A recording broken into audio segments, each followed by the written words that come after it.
Welcome. This is According to Callus. This is episode 229. There's been a whole lot of things that have gone on in the last 3 weeks. I can't keep track of them all. But one of the things that was most striking to me is on my drive into work today, I saw a billboard advertising moving to New Jersey of all places, because they have great schools and they let you kill your babies in the womb. I'm sorry, that's maybe not how it was referenced, but that's essentially what they were getting at. So my question is, why are you still here? I mean, if that's what your priority is, go to New Jersey. There is absolutely nothing in Texas that will miss you if you go to New Jersey. You know, that's the beauty of being in a republic, is each state can be a little different. Each state can have its own little twist on how they want to do things. So today, I just want to talk about the whole concept of Texas and every other state having their own sovereign way of doing things and why that's a good thing. Now, as several pundits that I trust have pointed out, the Supreme Court has laid down two decisions, or opinions, if you will, that are diametrically opposed to each other. One, in the overturning of Roe versus Wade, they correctly pointed out, in my opinion and several other people's opinions, that the 14th Amendment doesn't really mean what they have claimed it means.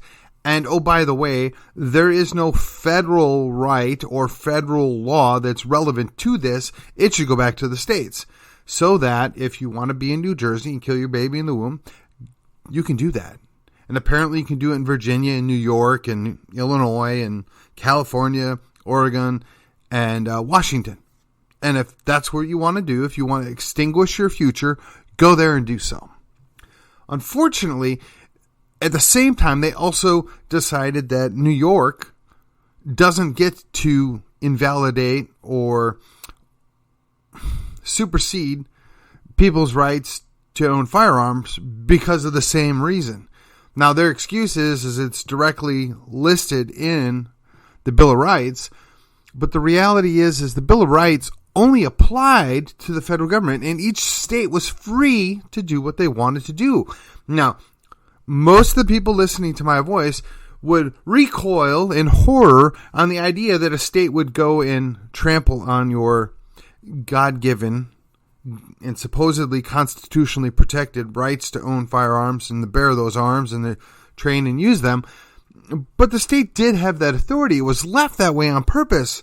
They didn't want to allow the feds to go in and do anything about it, but they reserved that right to the states. Now, if you're in Alabama or Texas, well, maybe not Texas. How about Oklahoma? Or in this case, New Hampshire or Vermont, you basically can carry anything you want that you can carry without any real government restriction. And if I got it wrong on the constitutional carry in Alabama, we're just talking philosophically here. Don't. For instance, in Indiana, just a few days ago, somebody took advantage of the constitutional carry law there and saved a bunch of lives. Because that's what the whole purpose of that was. Right? We want people to be able to protect themselves. We want people to be able to prevent bad things from happening. And ultimately, the worst thing that could happen is your own government becomes tyranny. Your own government comes against you, and just 3% of the population, well-armed, well-trained, is more than the entire government could muster against us.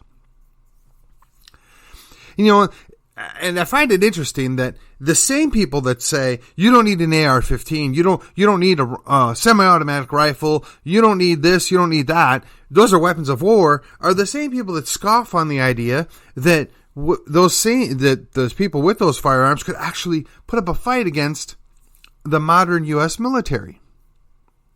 So which is it? Is it you're fearful that people will have firearms that are equivalent to the military? Or is it that you feel that they're foolish because they're never going to stand a prayer against the modern military. Now I would suggest they just talk out of both sides of their mouths to try and get the same thing, which is to disarm the American public. But then again, what do I know? I'm just some schmo in McKinney, Texas. Likewise, in Texas, we don't want you to kill your baby in the womb. Neither does Oklahoma, Missouri, and 22 or 24 other states. So if it's really important to you that you kill your baby in the womb, then I suggest you move to one of those states. We're not going to prevent you. In fact, I'd be so inclined to pitch in to buy tickets for people to emigrate to those states if that's important to them. They would be welcome there. We would welcome them to leave. In fact, if we could, get rid of 80% of the population of Austin along the way, I'd probably be in a much better spot. The whole idea of federalism is each state has the opportunity to change things up just a little bit. So I don't know, if it's important to you to be able to have a V8 engine car, maybe you want to stay in Texas. If you'd rather want to drive on a battery-powered car, go to California. We already know their grid can't handle all the people that live there. So if you go and put in all these cars that have to be charged, I can't imagine what the problem might be, but I just go there first. Or better yet, if you really prefer and you think it's beneficial to have men dress up as women and dance half naked in front of your little children, I'm going to suspect you'd probably be right at home in Maryland or Delaware. Sleepy Creepy Joe's from Delaware, I'm sure he'd welcome you there. Folks that like to, hit on and smell on and rub on little kids, they can go there. They could stay here, but I would imagine that would not be appreciated by the vast majority of us Texans. Even of us Texans that are actually transplants, we subscribe to the moral fiber of what it means to be a Texian, and we don't appreciate that.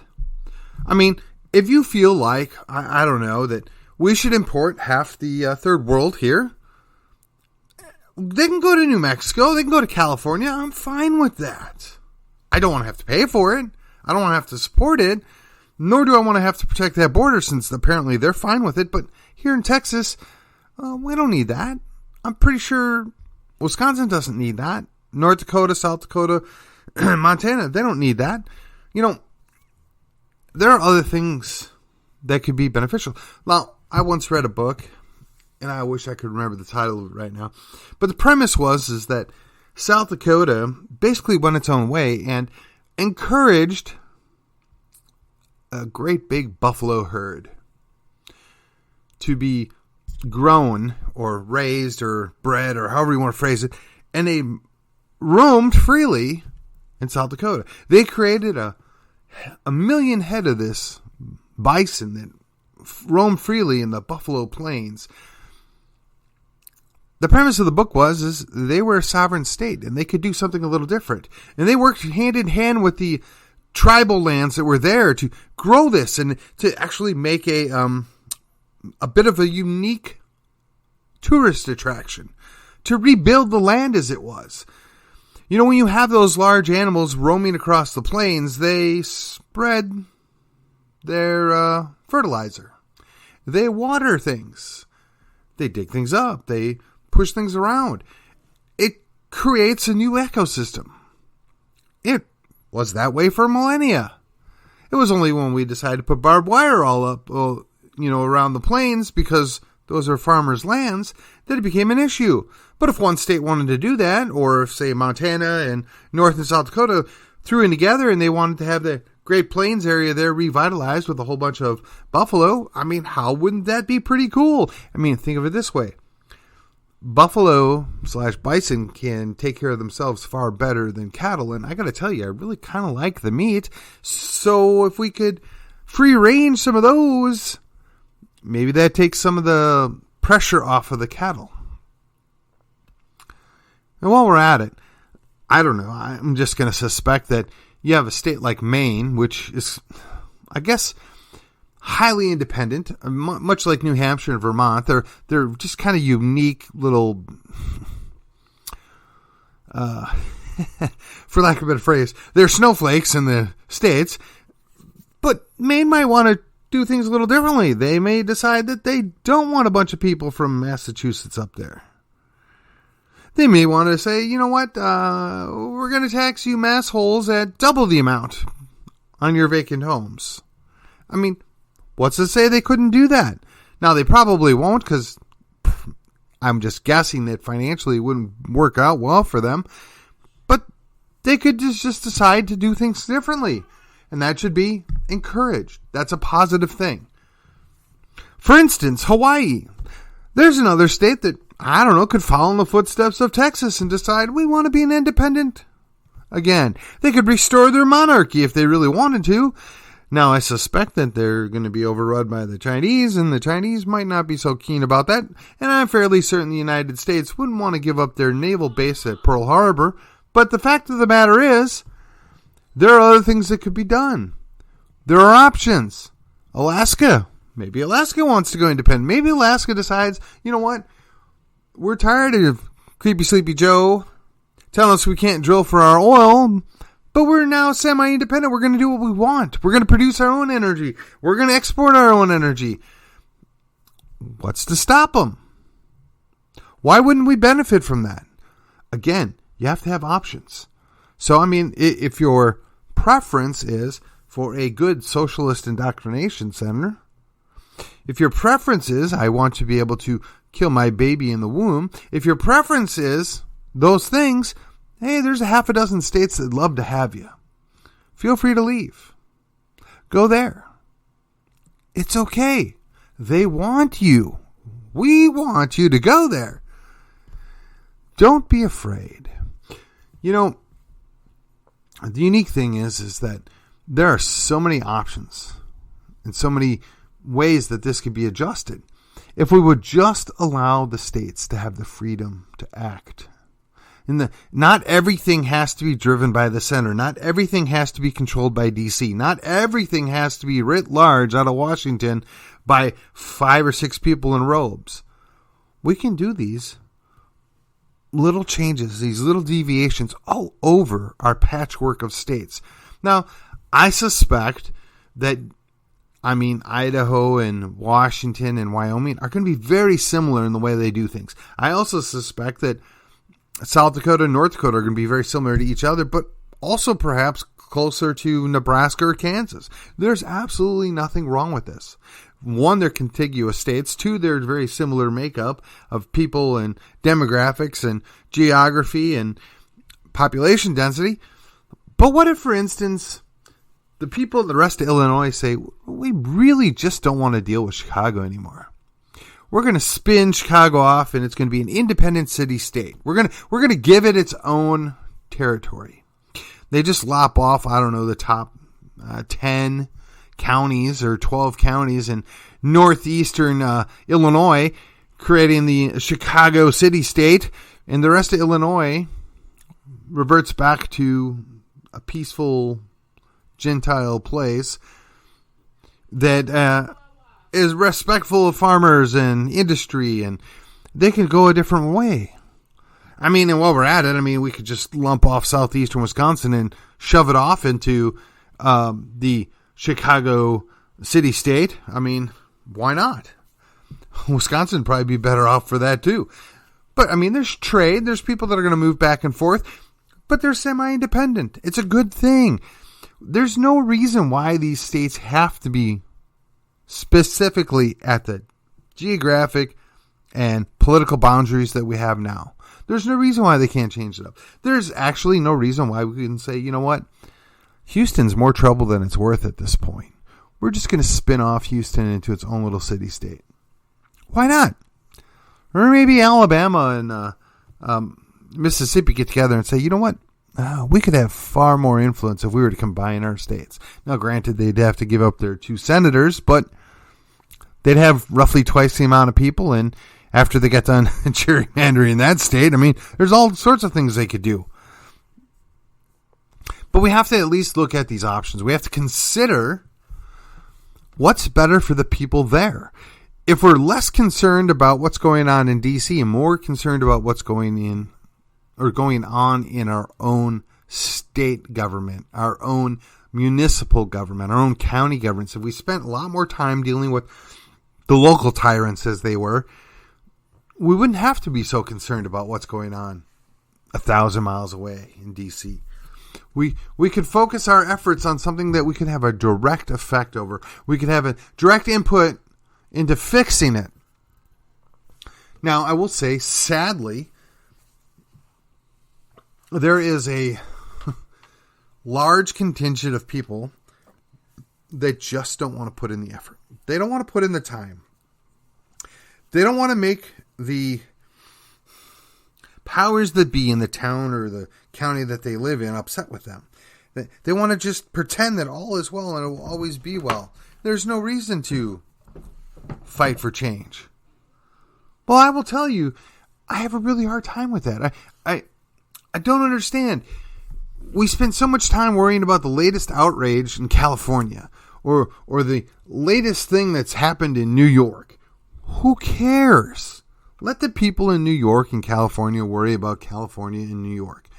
In Texas, let's focus on Texas. Let's focus on how do we fix our problems. I mean, realistically, I am at a complete and utter loss why we would have a bunch of little perverts, or actually they're old perverts,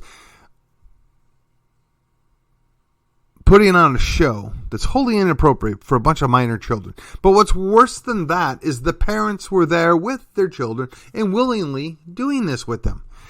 Now, I understand as a parent, you control your children, and as a parent, you have final say over that, and I can respect that. But I don't respect somebody that would willingly damage their child. Somebody that would willingly, for lack of a better word, abuse their child. I mean, you wouldn't be okay with somebody coaxing their child to go rob the 5 and dime, would you? You wouldn't be okay with, I don't know, training up your kid to be abusive, would you? But I don't see where there's a difference here. Yeah, I know it's diversity, right? People are different. People are orientated differently. Okay, that's all fine and good. But what does a 6-year-old know about that? What does a 10-year-old know about that? We don't consider that. But even in Texas, my God, we have a challenge just protecting minor children from getting mutilated by doctors and whacked out parents.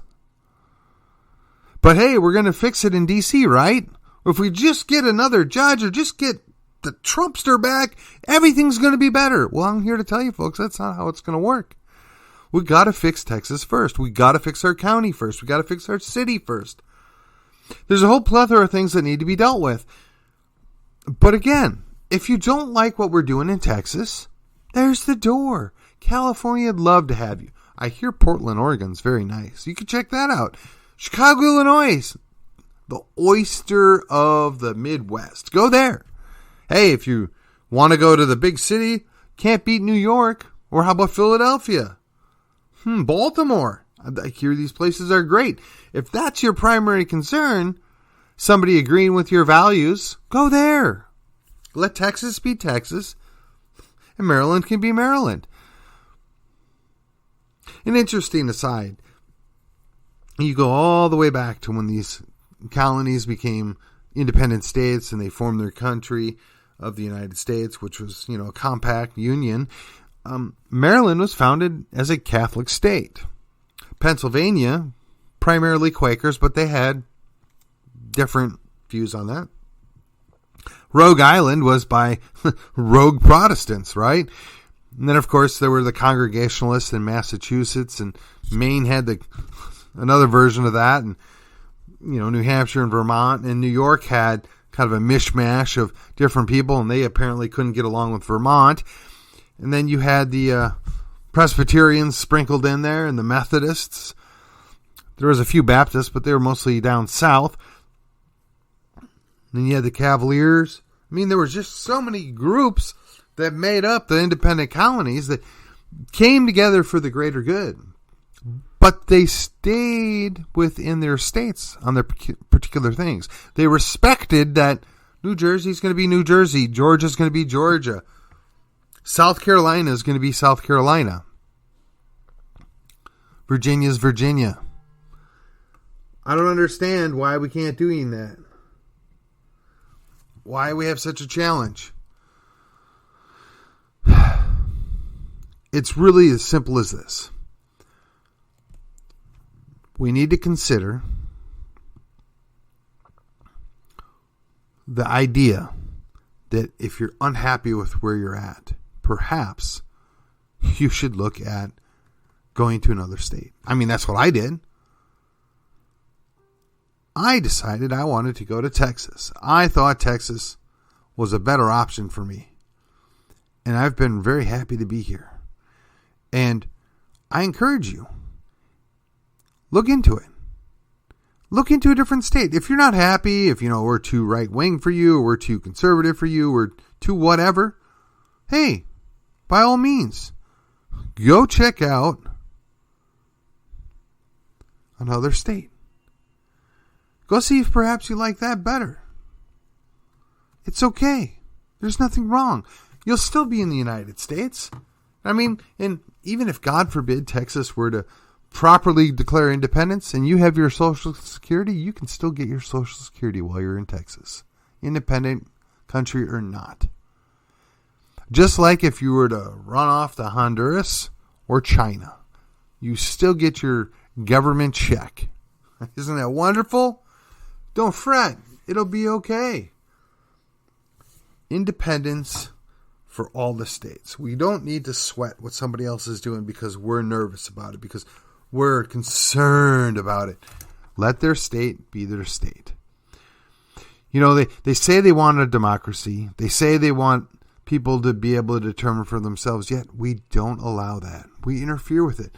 We encourage the rest of the world to do what they want, which is pick their own government as long as the CIA approves, yet we're not allowed to do the same thing here. Why is that? I mean, no matter how great our county government is or our city government may be, if the state wants to override them, they have that authority, they have that ability, but we can fix the state far easier than we can fix the feds. I would love nothing more than for New Hampshire to start advertising all across this other 49 states saying, hey, if you want the freest state in the country, you want the freest state in the union, come to New Hampshire. And I would like nothing more than Texas to counter and say, well, actually, we have the best this or the best that. We produce the most energy. We have the best protection for automobiles. We have much cooler firearms, whatever. Come to Texas. There should be a competition, a friendly competition, mind you, in between the states within our republic. Choose where you feel more comfortable. Choose what is best for you. Don't worry about what the people in Indiana are doing or Ohio are doing. Worry about what your state's doing. Enjoy your state and what it has to offer. Now, I'm not offended that New Jersey wants to advertise. I think it's a great thing. I think New Jersey should take as many leftists out of Texas as they can. I have no problem with that whatsoever. And I'll tell you, if you're in New Jersey and you're unhappy there and it's because, well, you like firearms and you don't think killing your baby in the womb is a good option, maybe you're not ready for Texas. But I hear South Carolina is really nice. Georgia could probably use you. I mean, it's okay. We're a republic. We can freely move to what the best state is that suits our needs. I encourage this. I think it's a good thing. As we ramp up and we hear more talk about Texas and Texas independence, I think it's only going to get more exciting. I think Alaska should follow suit. Hawaii. Hey, you folks out in California, if anybody out there actually listens to me, I support you. Go for your Cal exit. I think it's a great idea. Actually, I think the whole country would benefit if California left, especially if Texas is leaving, because at least then it'll restore the balance, right? And while you're at it, you can take the western half of Oregon and Washington State with you. You guys go lock up almost the entirety of the West Coast, but, I mean, why not?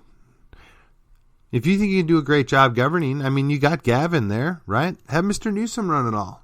You seem to have a lot of faith in him. I mean, you had an opportunity to replace him and you didn't want to. I say go for it. We should encourage this. the experimentation between the states, the challenge and the rivalry between the states could benefit us all. Worry far less about Sleepy Creepy Joe. Our eyes need to be on Greg, Lieutenant Dan, and Dade, the big felon, well, whatever his name is. We need to be watching those guys. We need to hold them accountable. We need to make sure they're doing what we need them to do. I gotta tell you, when it is that the governor, the lieutenant governor, and the speaker of the House are putting their thumb on the scale who the next representative is in Collin County, and by thumb on the scale, I mean basically their whole hand, I kind of see that as a problem. I kind of see is it interfering in a local election. But the sad thing is the feds do it all the time. Out of state people do it all the time. In fact, even the mythical mystery man of Soros does it. Yet, we can still fight back because it's still local and we still have the power in numbers. Don't fret. Who knows? We might get a better session this time around. But we won't know until we get there, and we won't know if we don't work with these guys and hold them accountable. Let New Jersey be New Jersey. Texas, we need to be Texas. The Texians can, even when the rest can't. And with that, this was supposed to be kind of an upbeat. I hope it was. If it was useful, educational, entertaining, informative, or just plain funny, I ask you share, you subscribe, you comment, tell your friends. Let the world know that we're out here, we're doing our thing.